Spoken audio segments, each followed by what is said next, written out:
Assalamualaikum warahmatullahi wabarakatuh. Yang terhormat Bapak Yuda selaku dosen pengampu mata kuliah manajemen risiko dan teman-teman yang berbahagia. Saya Riza Gunawan dengan NIM 057 izin mempresentasikan materi mengenai manajemen risiko. Yang pertama ada definisi manajemen risiko. Manajemen risiko adalah proses yang terdiri dari identifikasi, penilaian, dan pengelolaan risiko yang dapat mempengaruhi pencapaian tujuan suatu organisasi atau proyek. Yang selanjutnya ada tahapan manajemen risiko. Yang pertama adalah identifikasi risiko. Risiko sendiri adalah proses mengidentifikasi potensi, peristiwa, atau kondisi yang dapat mempengaruhi pencapaian tujuan proyek atau organisasi. Identifikasi risiko melibatkan pengumpulan informasi tentang faktor-faktor internal dan eksternal yang menyebabkan ketidakpastian atau kerugian. Metode identifikasi risiko termasuk analisis SWOT, wawancara, brainstorming, dan tinjauan dokumentasi. Selanjutnya ada penilaian risiko. Setelah risiko-risiko telah diidentifikasi, langkah berikutnya adalah menilai dampak dan probabilitas terjadinya masing-masing risiko. Penilaian risiko membantu dalam menentukan risiko mana yang paling signifikan dan membutuhkan perhatian lebih lanjut. Ini dapat dilakukan dengan menggunakan analisis kuantitatif dan atau kualitatif. Yang selanjutnya ada pengelolaan risiko. Setelah risiko-risiko telah dinilai, langkah selanjutnya adalah merancang strategi untuk mengelola atau merespon risiko tersebut. Ini melibatkan perencanaan respon terhadap risiko yang dapat mencakup strategi untuk mengurangi dampak negatif dari risiko yang terjadi dan memanfaatkan peluang yang mungkin muncul. Pengelolaan risiko juga termasuk implementasi rencana respon dan alokasi sumber daya yang sesuai. Yang keempat ada pemantauan dan pengendalian risiko.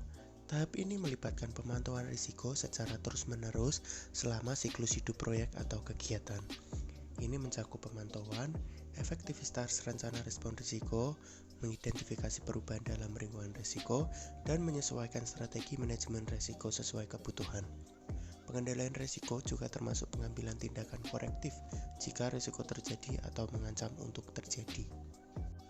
Yang kelima ada komunikasi risiko.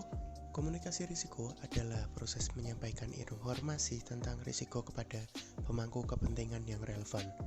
Ini melibatkan berbagai penilaian risiko, strategi pengelolaan risiko, dan perkembangan terkait risiko dengan semua pihak yang terlibat.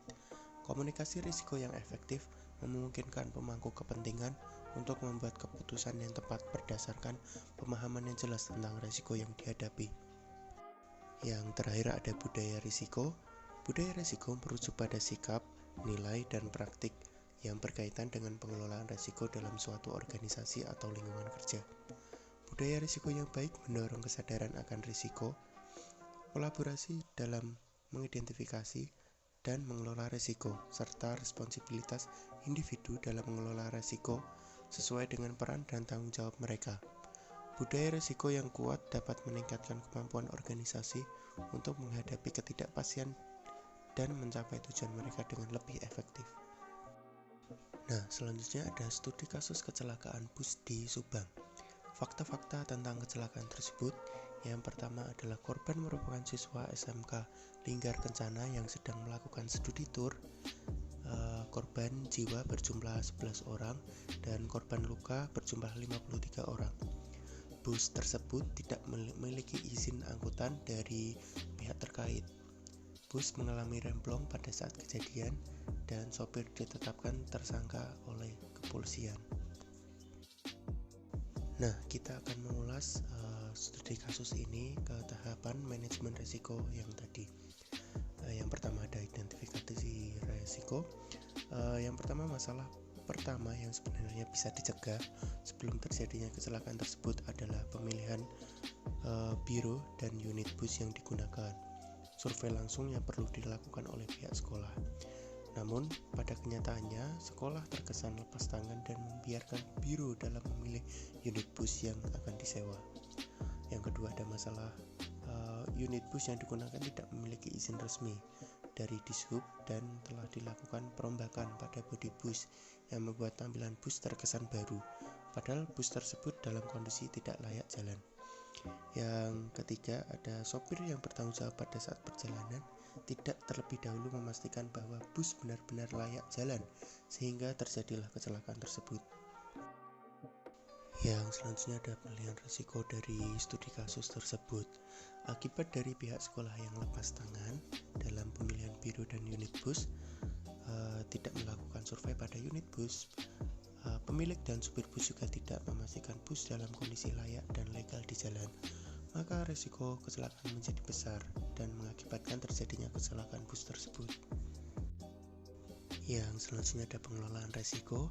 Jika pengelolaan risiko dari awal dikelola baik oleh semua pihak yang terkait, maka kejadian kecelakaan tersebut dapat diminimalisir, seperti pihak sekolah yang turun langsung mengecek unit bus dan memilih biro yang baik, pemilik bus dan sopir bus yang bertanggung jawab atas kelayakan dan perizinan bus, melakukan pengecekan berkala dan melakukan registrasi kepada pihak terkait agar bus legal dan layak di jalan. Pemantauan dan pengendalian risiko. Setelah mengetahui risiko-risiko sebelumnya, maka semua pihak yang terkait perlu melakukan pemantauan sekaligus pengendalian pada risiko yang timbul, seperti pihak sekolah yang mengganti biro atau unit bus jika ditemukan ketidaklayakan, biro yang dapat memilih unit yang terbaik untuk disewakan, pemilik dan sopir dapat memperbaiki atau bahkan membatalkan jika unit bus memang benar-benar dalam kondisi tidak layak jalan pada hari tersebut. Komunikasi risiko. Perlu ada komunikasi dari seluruh pihak yang terkait. Pada kasus ini, sekolah, biro, dan pemilik serta sopir bus perlu melakukan komunikasi yang intens sebelum dan selama kegiatan berlangsung. Jika terdapat kendala atau masalah, maka perlu adanya diskusi bersama. Yang terakhir merupakan budaya risiko. Membangun budaya kesadaran pada seluruh pihak terkait merupakan tanggung jawab bersama seluruh pihak. Budaya mawas diri dan bertanggung jawab diri sendiri atas orang lain merupakan budaya yang perlu terus dikembangkan. Profit yang didapat tidak sebanding dari korban yang berjatuhan atas kecelakaan tersebut. Kesimpulan dari kasus kecelakaan bus di Subang, kelalaian dari seluruh pihak yang terkait mengakibatkan terjadinya kecelakaan tersebut. Langkah-langkah manajemen risiko yang tidak dijalankan dengan semestinya memperbesar risiko yang timbul. Manajemen risiko harus senantiasa dilakukan dalam setiap kegiatan, baik itu individu maupun kelompok. Jika manajemen risiko dijalankan dengan baik, tentu kasus-kasus seperti itu dapat diminimalisir.